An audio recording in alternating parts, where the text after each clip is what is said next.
it tends to be that by the time we are willing to invest deeply in a journey, we're so far on it that there's this deeply ingrained idea that I've been seeking for a long time, and whatever it is that I'm going to find is going to rumble my whole sense of everything. So anything that doesn't do that, we tend to discount. We can hear the truth and not recognize it because of how simple it is. When we were kids, there was no sense of self. If we carried on that way, there would be no suffering. There would be pain. We would experience pain, but no suffering. Suffering comes from attachment to what happens to this body. And that's only because of identification with mind and body. Mind-body as a unit. What happens to this happens to me, which means when it dies, I die.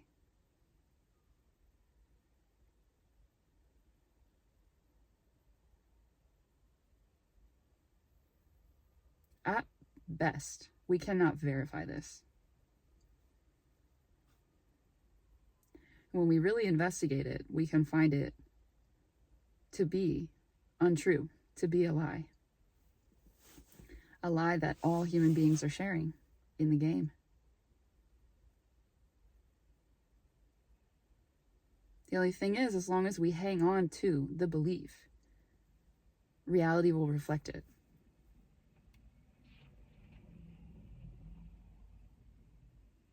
When we become willing to turn from the game, and I mean when we become open to the idea that there's more than what appears, then it starts to show itself to be true. Until then, it's just a confirmation bias, I think is the right word. We look for confirmation for what we already believe.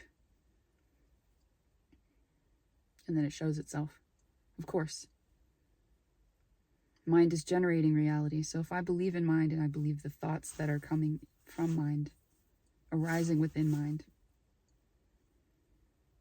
that becomes my reality. This is not an esoteric idea. And this is a big part of why this simple truth isn't really taken on, is that we hear it as some kind of metaphor. And ultimately, language is rooted in this. It was created in the illusion by illusory beings. It's like a bunch of robots creating their own language. That language cannot pertain to the infinite in which these robots appear.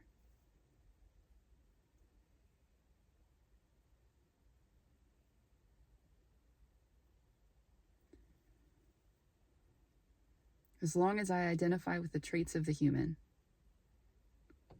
I am limiting myself. So if I say, well, I'm difficult. And oddly, I've heard a lot of people say, I'm difficult to love.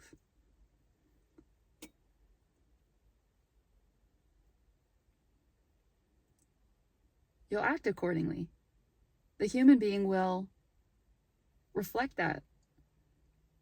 Reflect this belief taken on. We see it when children take on limiting ideas about themselves. They then act like that thing. Most adults are just children.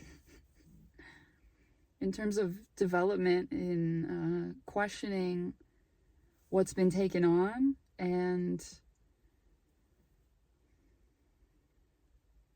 living freely with only what I've found to be true, most adults haven't done that. So they're still, I believe it was Carl Jung who talked about it from the perspective of psychology, but in that perspective, they're still children. They haven't made their own way. So we get lost in all this spirituality, the concept of spirituality with this, and we think there's going to be this magical, earth-shaking answer.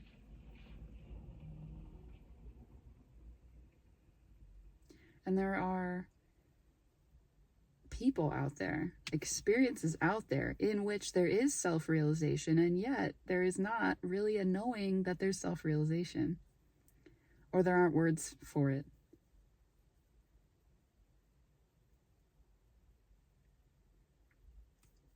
And I'm talking about initial self-realization, the initial moment that the truth permeates the illusion.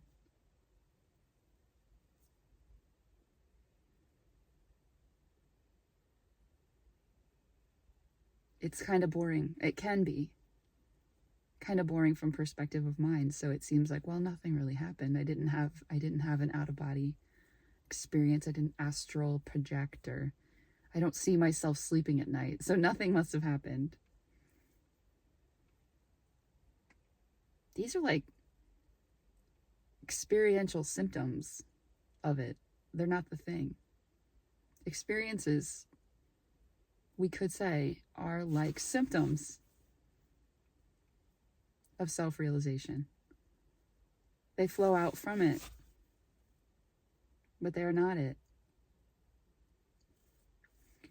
So if I say, I've really got a long way to go, I'm not getting it at all, nothing's resonating, that in itself is creating a kind of divide. It's creating this sense of distance between myself and myself. There is no distance between myself and myself, but in the illusion, it creates the idea of that. I am already whole, complete, unlimited, divine. And you are the very same. Even saying you are the very same is too dualistic.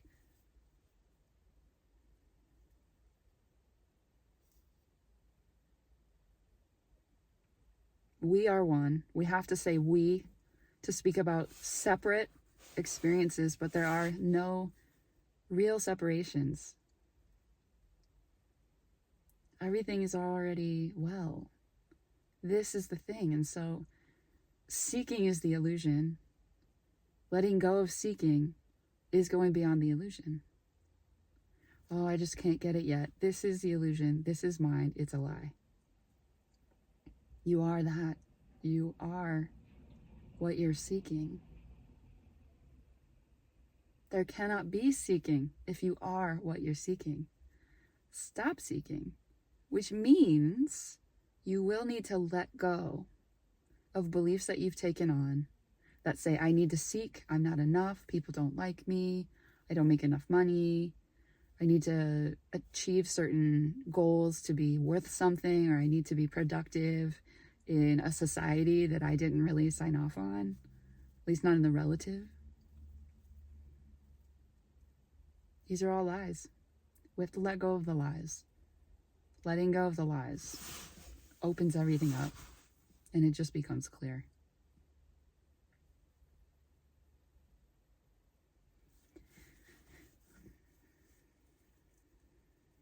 So what does this mean? In this moment,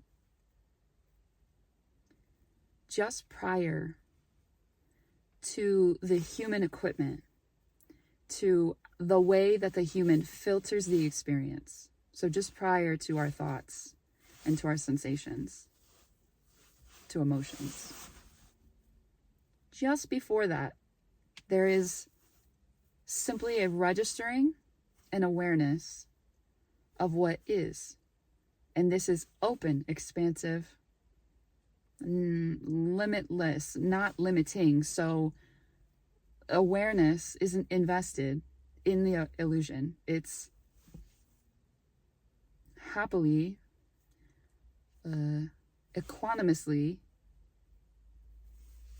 experiencing all of this. There is no human experiencing all of this. The human is being experienced.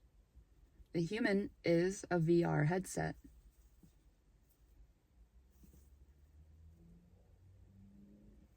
as awareness, no judgment on any of this, simply registering the experience,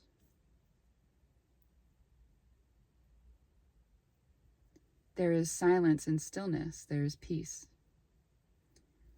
This is occurring, this is present in this moment, regardless of what lays on top of it. No matter how many streams of thought, how many personalities exist in here, how many thoughts are occurring simultaneously, beneath those always is peace.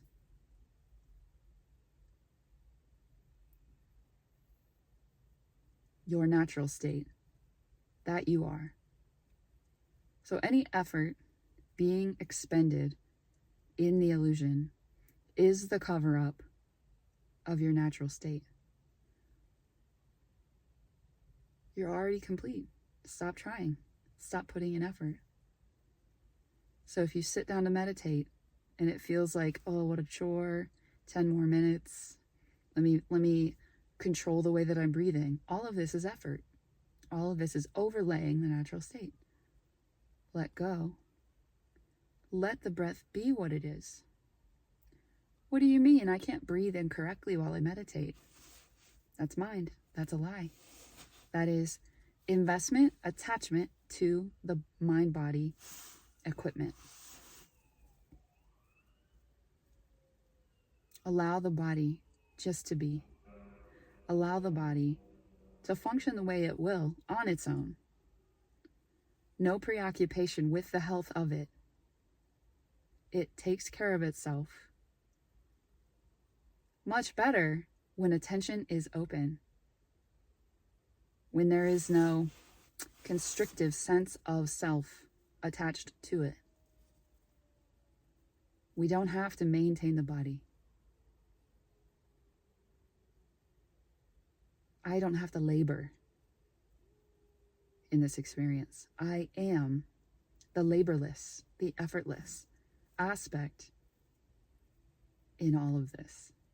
And you are that. We are the same.